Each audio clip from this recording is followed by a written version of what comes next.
నమస్కారం. నా ప్రయాణం డైరీస్ ఛానల్కి స్వాగతం. ఈ రోజు మనం చెప్పుకోబోయేది ఒక సామాన్యమైన కథ కాదు. ఇది కోట్లాది మంది భక్తుల గుండెల్లో కొలువై ఉన్న దైవం, ఆ కలియుగ వరదైవమైన శ్రీ అయ్యప్ప స్వామివారి సంపూర్ణ జీవిత చరిత్ర. కార్తీక మాసం వచ్చిందంటే చాలు, పల్లె పట్నం అనే తేడా లేకుండా ఎక్కడ చూసినా స్వామియే శరణం అయ్యప్ప అనే నామస్మరణే వినిపిస్తుంది. నల్లని దుస్తులు ధరించి 41 రోజుల పాటు కైనమైన దీక్ష చేసి ఆ శబరిమల కొండలను ఎక్కడానికి భక్తులు ఎందుకంత తపిస్తారు? అసలు ఆ స్వామి ఎవరు? ఆయన జననం వెనుక ఉన్న రహస్యం ఏమిటి? పసిబాలుడిగా ఉన్నప్పుడే పులి మీద ఎక్కి ఎలా వచ్చారు? వావరు స్వామి అనే ముస్లిం వీరుడికి అయ్యప్పకు మధ్య స్నేహం ఎలా కుదిరింది? ఈ ప్రశ్నలన్నింటికీ సమాధానమే ఈ వీడియో. పురాణాల నుండి సేకరించిన ప్రతి చిన్న విషయాన్ని, ఏ ఒక్క సంఘటనను కూడా వదలకుండా పూసగుచ్చినట్లుగా ఈ రోజు మనం తెలుసుకుందాం. ఇక ఆలస్యం చేయకుండా భక్తిభావంతో ఆ మణికంచుని చరిత్రలోకి వెళ్దాం. అధ్యాయం 1. మహిషి పగ, రాక్షస తపస్సు. కథనం మొదలవ్వాలంటే మనం ముందుగా కృతయుగంలో జరిగిన ఒక సంఘటన గురించి తెలుసుకోవాలి. పూర్వం మహిషాసురుడు అనే భయంకరమైన రాక్షసుడు ఉండేవాడు. అతను లోకాలన్నింటినీ హింసిస్తుంటే సాక్షాత్తు ఆ అమ్మవారు దుర్గాదేవిగా అవతరించి నవరాత్రులలో భీకరమైన యుద్ధం చేసి మహిషాసురుడిని సంహరించింది అన్న మరణవార్త విన్న మహిషాసురుడి చెల్లెలు మహిషి దోహకంతో రగిలిపోయింది. ఆమె పగతో ఊగిపోయింది. నా అన్నను చంపిన ఆ దేవతలను, ముల్లోకాలను నాశనం చేస్తాను అని ఆమె శపథం చేసింది. కాని దేవతలను గెలవాలంటే సామాన్యమైన శక్తి సరిపోదు అని ఆమెకు తెలుసు. అందుకే ఆమె ఘోరమైన తపస్సు చేయాలని నిర్ణయించుకుంది. మహిషి హిమాలయ పర్వతాలకు వెళ్ళింది. అక్కడ ఒంటి కాలిపై నిలబడి చుట్టూ పంచాగ్నులను, అంటే 5 వైపుల నుండి మంటలు పెట్టుకుని ఆహారం, నిద్ర మానివేసి సృష్టికర్త అయిన బ్రహ్మదేవుని గురించి తపస్సు చేయడం మొదలుపెట్టింది. రోజులు, నెలలు, సంవత్సరాలు గడిచాయి.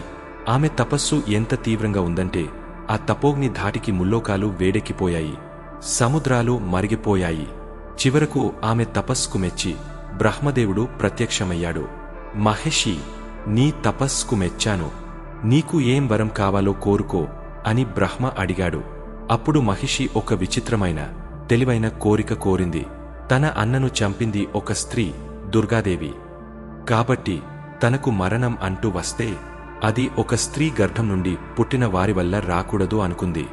ఆమె బ్రహ్మతో ఇలా అంది, దేవా, నాకు మరణం అంటూ వస్తే అది కేవలం హరి అంటే విష్ణువు మరియు హరుడు అంటే శివుడు, ఈ ఇద్దరు పురుషుల కలయిక వల్ల పుట్టిన సంతానం ద్వారా మాత్రమే రావాలి. ఒక స్త్రీ ప్రమేయం లేకుండా కేవలం 2 పురుషుల శక్తి వల్ల పుట్టిన బిడ్డ చేతిలో మాత్రమే నాకు మరణం సంభవించాలి. అలాగే ఆ బిడ్డ 12 సంవత్సరాల పాటు భూమిపై రాజుగా పెరగాలి. బ్రహ్మదేవుడు ఆశ్చర్యపోయాడు. విష్ణువు, శివుడు 2 పురుష దేవతలు. వారిద్దరికీ సంతానం కలగడం అసాధ్యం కదా. ఇక మహిషికి చావు లేనట్టే అని భావించి బ్రహ్మదేవుడు తథాస్తు అని వరమిచ్చాడు. ఈ వర గర్వంతో మహిషి విజృంభించింది. ఆమె దేవలోకంపై దండెత్తింది. ఇంద్రుడిని తరిమికొట్టి ఇంద్రసింహాసనాన్ని ఆక్రమించింది. ఆమె అరాచకాలకు అడ్డు అదుపు లేకుండా పోయింది. దేవతలందరూ దిక్కుతోచక రక్షణ కోసం వైకుంఠానికి మరియు కైలాసానికి పరుగులు తీశారు. అధ్యాయం 2. హరిహర సుతుని జననం. దేవతల మొర ఆలకించిన మహావిష్ణువు మరియు పరమశివుడు ఒక ఉపాయం ఆలోచించారు. మహిషి వరం ప్రకారం హరిహరుల సంతానం మాత్రమే ఆమెను చంపగలదు. ఇది జరగాలంటే విష్ణువు స్త్రీ రూపం ధరించాలి. ఇదివరకు క్షీరసాగర మథనం జరిగినప్పుడు అమృతం కోసం విష్ణువు మోహిని అనే అత్యంత సౌందర్యవతిగా అవతరించాడు. ఇప్పుడు లోక కళ్యాణం కోసం మరోసారి విష్ణువు మోహిని రూపాన్ని ధరించాడు. కైలాసనాథుడైన శివుడు విష్ణువు యొక్క ఈ మోహిని రూపాన్ని చూసి ముగ్ధుడయ్యాడు. సృష్టి స్థితి లయకారులైన ఆ 2 మహాశక్తుల తేజస్సు ఏకమైంది. ఆ అద్భుత క్షణాన ఒక దివ్యమైన మగ శిశువు జన్మించాడు. ఆయనే మన ధర్మశాస్త్ర. మహిషి కోరుకున్న అసాధ్యమైన షరతు నెరవేరింది. ఒక స్త్రీ గర్భం లేకుండా కేవలం శివకేశవుల తేజస్సుతో ఆ బాలుడు జన్మించాడు. పుట్టిన వెంటనే ఆ బాలుడి మెడలో ఒక బంగారు గంట వేయబడింది. అందుకే ఆయనకు మణికంఠుడు అని పేరు వచ్చింది. అధ్యాయం 3. పందల రాజవంశం, దైవ సంకల్పం. కైలాసంలో పుట్టిన ఈ బిడ్డ మహిషి వరం ప్రకారం భూమిపై ఒక రాజు దగ్గర పెరగాలి. అప్పుడే మహిషి సంహారం సాధ్యమవుతుంది. ఆ సమయంలో కేరళలోని పందల రాజ్యాన్ని రాజశేఖరుడు అనే మహారాజు పరిపాలిస్తున్నాడు. ఆయన చాలా గొప్ప రాజు, ధర్మాత్ముడు, ప్రజలను కన్నబిడ్డల్లా చూసుకునేవాడు. కాని అతనికి ఒకే ఒక లోటు ఉండేది. అతనికి పిల్లలు లేరు. సింహాసనాన్ని అధిష్ఠించడానికి వారసుడు లేడని రాజు, రాణి నిత్యం శివుడిని ప్రార్థించేవారు. ఒకరోజు రాజు రాజశేఖరుడు వేట కోసం అడవికి వెళ్లాడు. పంపా నది ఒడ్డున అలసిపోయి విశ్రాంతి తీసుకుంటుండగా అతనికి ఒక పసిబిడ్డ ఏడుపు వినిపించింది. ఆశ్చర్యపోయిన రాజు ఆ శబ్దం వచ్చిన వైపు వెళ్లాడు. అక్కడ ఒక అద్భుతం కనిపించింది. దట్టమైన అడవిలో ఏ క్రూరమృగాల భయం లేకుండా ఒక పసిబాలుడు నది ఒడ్డున కేరింతలు కొడుతూ కనిపించాడు. ఆ బాలుడి ముఖంలో కోటి సూర్యుల కాంతి వెలిగిపోతోంది. అతని మెడలో ఒక బంగారు గంట మెరుస్తోంది. రాజు ఆ బిడ్డను చూసి ముచ్చటపడ్డాడు. కాని ఈ బిడ్డ ఎవరిది అని ఆలోచిస్తుండగా అక్కడికి ఒక ఋషి వచ్చాడు. ఆ ఋషి రాజుతో ఇలా అన్నాడు, రాజా, నీ భక్తికి ఫలమే ఈ బిడ్డ. ఇతను సామాన్య బాలుడు కాదు, దైవాంశ సంభూతుడు. ఇతనిని నీ ఇంటికి తీసుకువెళ్ళు. నీ సొంత కొడుకులా పెంచుకో. ఇతని మెడలో మణి ఉంది కాబట్టి ఇతనికి మణికంచుడు అని పేరు పెట్టు. ఇతను నీ వంశానికి గొప్ప పేరు తెస్తాడు. ఆనందంతో ఉప్పొంగిపోయిన రాజు ఆ బిడ్డను ఎత్తుకుని రాజప్రసాదానికి వెళ్లాడు. రాణికి ఆ బిడ్డను చూపించగానే ఆమె సంతోషానికి అవధులు లేవు. పిల్లలు లేని ఆ దంపతులకు సాక్షాత్తు దేవుడే కొడుకుగా వచ్చాడని వారు సంబరపడ్డారు. పందలం అంతటా పండుగ వాతావరణం నెలకొంది. అధ్యాయం 4. బాల్యం, గురు దక్షిణ. మణికంచుడు పందల రాజభవనంలో అల్లారుముద్దుగా పెరగసాగాడు. అతను అడుగుపెట్టిన వేళ విశేషం వల్ల కొన్నాళ్లకే రాణి గర్భం దాల్చింది. ఆమెకు ఒక మగబిడ్డ పుట్టాడు. అతని పేరు రాజరాజన్ అని పెట్టారు. ఇద్దరు పిల్లలు అన్నదమ్ములా చాలా అన్యోన్యంగా పెరిగారు. విద్యాభ్యాసం కోసం రాజు మణికంచుడిని గురుకులానికి పంపించారు. అక్కడ గురువుగారు ఆశ్చర్యపోయేలా మణికంచుడు సకల శాస్త్రాలను, యుద్ధ విద్యలను, వేదాలను అతి తక్కువ కాలంలోనే నేర్చుకున్నాడు. సామాన్య పిల్లలకు ఏళ్ల తరబడి పట్టే విద్యను మణికంచుడు క్షణాల్లో గ్రహించేవాడు. ఇది చూసి గురువుగారికి అర్థమైంది, తన శిష్యుడు సామాన్యుడు కాదని. విద్య పూర్తయ్యాక గురుదక్షిణగా ఏం కావాలో కోరుకోమని మణికంచుడు అడిగాడు. అప్పుడు గురువుగారు ఒక అసాధ్యమైన కోరిక కోరారు. గురువుగారికి ఒక కొడుకు ఉండేవాడు.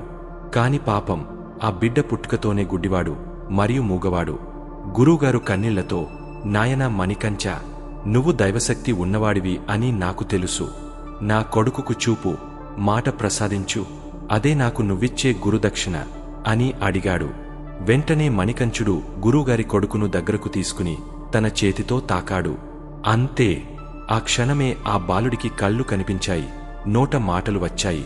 ఇది చూసిన గురువుగారు మణికంచుని పాదాలపై పడ్డారు. కాని మణికంచుడు, గురుదేవా, ఈ విషయం ఇప్పుడే ఎవరికీ చెప్పకండి అని చెప్పి రాజధానికి తిరిగి వచ్చాడు. అధ్యాయం 5. రాజకుట్ర, పులిపాల నాటకం. మణికంచుడికి 12 ఏళ్లు వచ్చాయి. రాజు రాజశేఖరుడు మణికంచుడికి పట్టాభిషేకం చేసి యువరాజుగా ప్రకటించాలని నిర్ణయించుకున్నాడు. ప్రజలందరూ ఈ వార్త విని ఎంతో సంతోషించారు. కాని ఒక్క వ్యక్తికి మాత్రం ఇది నచ్చలేదు. అతనే ఆ రాజ్యపు మంత్రి. ఆ మంత్రి చాలా దుర్మార్గుడు. మణికంచుడు రాజు అయితే తన ఆటలు సాగవని అతనికి తెలుసు. అందుకే మంత్రి ఒక కుట్ర పన్నాడు. అతను రాణి దగ్గరకు వెళ్లి ఆమె మనసులో విషం నింపాడు. మహారాణి, ఆలోచించండి. మణికంచుడు అడవిలో దొరికిన బిడ్డ అతనికి పట్టాభిషేకం చేస్తే మీ కడుపున పుట్టిన సొంత కొడుకు రాజరాజన్ పరిస్థితి ఏంటి? అతను కేవలం ఒక సేవకుడిగా మిగిలిపోతాడు. రాజరక్తమున్న మీ కొడుకే రాజు కావాలి కదా అని పదే పదే నూరిపోశాడు. పుత్రవాత్సల్యంతో రాణి మనసు మారింది. తన కొడుకు కోసం ఆమె ఒక కైనమైన నిర్ణయం తీసుకుంది. మంత్రి చెప్పినట్లుగా రాణి తనకు విపరీతమైన తలనొప్పి వచ్చినట్లు నటించడం మొదలుపెట్టింది. రాజభవనం అంతా ఆందోళనలో పడింది. మంత్రి ఏర్పాటు చేసిన దొంగ వైద్యుడు వచ్చి రాణిని పరీక్షించాడు. రాజా, రాణిగారికి వచ్చిన జబ్బు చాలా అరుదైనది. దీనికి సామాన్యమైన మందులు పనిచేయవు. దీనికి ఒకే ఒక ఔషధం ఉంది. అది పులిపాలు. అడవికి వెళ్లి పులిపాలు తెచ్చి ఇస్తేనే రాణిగారు బతుకుతారు, లేకపోతే కష్టం అని చెప్పాడు. ఇది విన్న రాజుగారు కుప్పకులిపోయారు. పులిపాలు తేవడం సాధ్యమేనా? పులి దగ్గరకు వెళితే అది చంపేస్తుంది కదా. నా భార్యను ఎలా కాపాడుకోవాలి అని ఏడుస్తుంటే మణికంచుడు ముందుకు వచ్చాడు. నాన్నగారు, అమ్మ ఆరోగ్యం కంటే ఏది ముఖ్యం కాదు. నేను అడవికి వెళ్లి పులి పాలు తీసుకువస్తాను అన్నాడు. రాజుగారు వద్దని ఎంత వారించినా మణికంఠుడు వినలేదు. చివరకు దైవ నిర్ణయం అని భావించి రాజుగారు అంగీకరించారు. అధ్యాయం 6 అడవి బాట. ఇరుముడి. మణికంఠుడు అడవికి వెళ్లడానికి సిద్ధమయ్యాడు. రాజుగారు తన కొడుకు అడవిలో ఆకలితో ఉండకూడదని మరియు దైవ రక్షణ ఉండాలని ఒక సంచిని సిద్ధం చేశారు. ఆ సంచిలో 2 భాగాలు ఉంటాయి. ఒక భాగంలో పూజా సామాగ్రి, నేతితో నింపిన కొబ్బరికాయ పెట్టారు. ఈ కొబ్బరికాయ సాక్షాత్తు శివుని 3 కళ్లకు గుర్తు. రెండవ భాగంలో బియ్యం, ఇతర ఆహార పదార్థాలు పెట్టారు. ఈ 2 భాగాల సంచినే ఇరుముడి అంటారు. ఇదే ఈ రోజు మనం శబరిమల యాత్రలో ఇరుముడి కట్టుకుని వెళ్లడానికి కారణం. రాజుగారు కన్నీళ్లతో ఆ ఇరుముడిని మణికంఠుడి తల మీద పెట్టారు. మణికంఠుడు తన చేతిలో విల్లు, బాణాలు పట్టుకుని తల్లిదండ్రులకు నమస్కరించి దట్టమైన అడవిలోకి ప్రవేశించాడు. దేవతలందరూ ఆకాశం నుండి ఆసక్తిగా చూస్తున్నారు. ఎందుకంటే మణికంఠుడు వెళ్తున్నది కేవలం పులి పాలు తేవడానికి మాత్రమే కాదు, తన అవతార లక్ష్యమైన మహిషిని చంపడానికి. అధ్యాయం 7 వావరు స్వామి స్నేహం. మణికంఠుడు అడవిలో ముందుకు సాగుతుండగా ఎరుమేలి అనే ప్రాంతానికి చేరుకున్నాడు. ఆ ప్రాంతంలో వావరు అనే ఒక బందిపోటు గొప్ప వీరుడు ఉండేవాడు. అతను ఆ అటవీ ప్రాంతం తనదని భావించేవాడు. ఎవరైనా అటువైపు వస్తే వారిని అడ్డుకునేవాడు. మణికంఠుడిని చూసిన వావరు అతనితో యుద్ధానికి దిగాడు. ఇద్దరి మధ్య భీకరమైన యుద్ధం జరిగింది. కత్తుల శబ్దాలతో అడవి దద్దరిల్లింది. కాని కొంత సమయానికి వావరుకి అర్థమైంది, తన ముందు ఉన్నది సామాన్య బాలుడు కాదు, సాక్షాత్తు దైవస్వరూపం అని. మణికంఠుని శక్తికి, తేజస్కి వావరు ముగ్ధుడయ్యాడు. వావరు యుద్ధం ఆపి మణికంఠుని ముందు మోకరిల్లి, స్వామి, నన్ను క్షమించండి. నీ శక్తి తెలియక అడ్డుకున్నాను.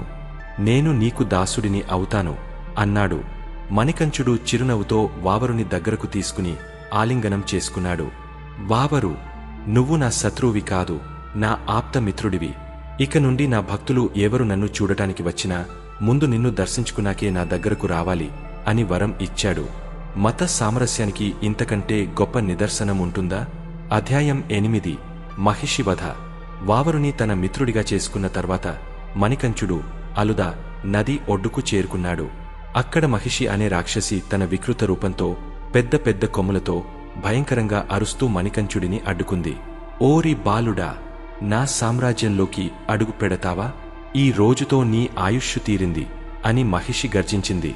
మణికంఠుడు దైవికమైన చిరునవ్వుతో, మహిషి, నీ పాపాలు పండినాయి, నీకు విముక్తి ప్రసాదించడానికి వచ్చాను అన్నాడు.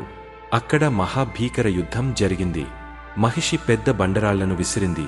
మణికంఠుడు వాటిని తన బాణాలతో పొడిచేశాడు. చివరగా మణికంఠుడు మహిషి కొమ్ములను పట్టుకుని ఆమెను గెరగెర తిప్పి నేలకేసి కొట్టాడు. ఆ దెబ్బకు మహిషి కుప్పకూలిపోయింది. మణికంఠుడు ఆమె ఛాతీపై ఎక్కి తాండవం చేశాడు. ఆ సమయంలో తన కొడుకు విజయాన్ని చూడటానికి సాక్షాత్తు పరమశివుడు తన వాహనమైన నందిమీద అక్కడికి వచ్చాడు. ఆ నందిని ఒక చెట్టుకు కట్టేసి యుద్ధాన్ని చూశాడు. ఆ ప్రదేశాన్నే ఇప్పుడు కాళైకట్టి అని పిలుస్తారు. చివరకు మహిషి ప్రాణాలు వదిలింది. అధ్యాయం 9 మాలికాపురత్తమ్మ కథ.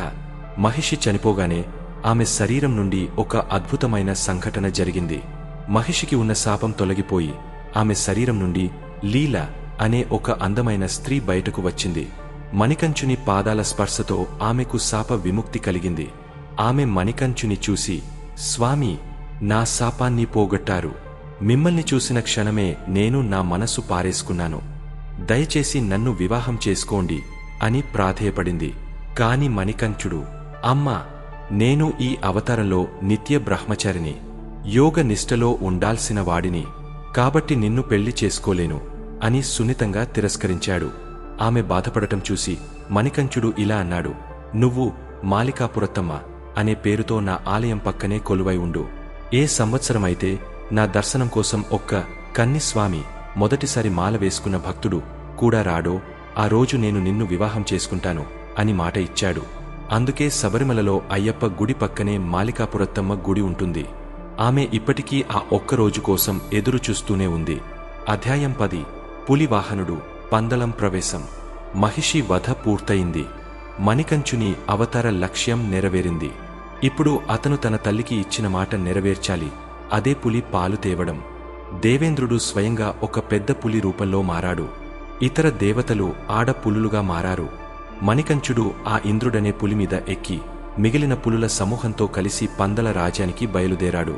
పందలంలో ప్రజలందరూ భయంతో వణికిపోతున్నారు. అడవి నుండి పెద్ద పెద్ద పులుల గర్జనలు వినిపిస్తున్నాయి. అందరూ ఇళ్లల్లోకి పారిపోయారు. కాని రాజు రాజశేఖరుడు మాత్రం తన కొడుకు కోసం ఆతృతగా ఎదురుచూస్తున్నాడు. రాజభవనం ద్వారం దగ్గరకు రాగానే ఒక అద్భుత దృశ్యం కనిపించింది. మణికంఠుడు ఒక భయంకరమైన పులిమీద కూర్చుని చిరునవ్వుతో వస్తున్నాడు. అతని వెనుక వందలాది పులులు ఉన్నాయి. మణికంఠుడు పులి దిగి, అమ్మా, ఇదిగో పులిపాలు, వీటితో మీ తలనొప్పి తగ్గించుకోండి అన్నాడు. ఆ దృశ్యం చూసి రాణి, మంత్రి గజగజ వణికిపోయారు. వారి కుట్ర బయటపడింది. రాణి పరుగెత్తుకుంటూ వచ్చి మణికంఠుని కాళ్ల మీద పడి, నాయనా, నన్ను క్షమించు. నేను మంత్రి మాటలు విని తప్పు చేశాను. నువ్వు సామాన్య బాలుడివి కాదని నాకు తెలిసింది అని ఏడ్చింది. రాజుగారు కూడా ఆశ్చర్యపోయారు. అధ్యాయం 11. శబరిమల ఆలయం. 18 మెట్లు. రాజు రాజశేఖరుడు మణికంఠుని చూసి, నాయనా, నువ్వు దైవానివి. నీకు పట్టాభిషేకం చేస్తాను. ఈ రాజ్యాన్ని ఏలుకో అని వేడుకున్నాడు. అప్పుడు మణికంఠుడు, రాజా, నేను వచ్చింది మహిషిని సంహరించడానికి.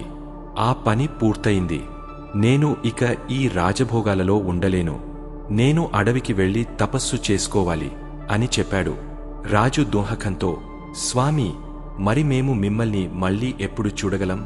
మీకోసం మేము గుడి ఎక్కడ కట్టాలి అని అడిగాడు. అప్పుడు మణికంఠుడు తన విల్లు ఎక్కుపెట్టి ఒక బాణాన్ని వదిలాడు. ఈ బాణం ఎక్కడ పడితే అక్కడ నా ఆలయం నిర్మించు అన్నాడు. ఆ బాణం శబరిమల కొండపై పడింది. మణికంఠుడు ఆలయ నిర్మాణం గురించి కొన్ని నియమాలు చెప్పాడు. ఆలయానికి 18 మెట్లు ఉండాలి. ఈ 18 మెట్లు మనిషిలోని పంచేంద్రియాలకు, అష్టరాగద్వేషాలకు, త్రిగుణాలకు మరియు విద్య, అవిద్యలకు ప్రతీకలు. ఎవరైతే 41 రోజులుకైన దీక్ష చేసి ఇరుముడి తలపై పెట్టుకుని వస్తారో వారు మాత్రమే ఈ మెట్లు ఎక్కి నన్ను దర్శించుకోవాలి. ఇలా చెప్పి మణికంఠుడు శబరిమల కొండపైకి వెళ్లి అక్కడ ఉన్న విగ్రహంలో ఐక్యమైపోయాడు. ముగింపు. వెళుతూ మణికంఠుడు రాజుకు ఇంకొక మాట ఇచ్చాడు.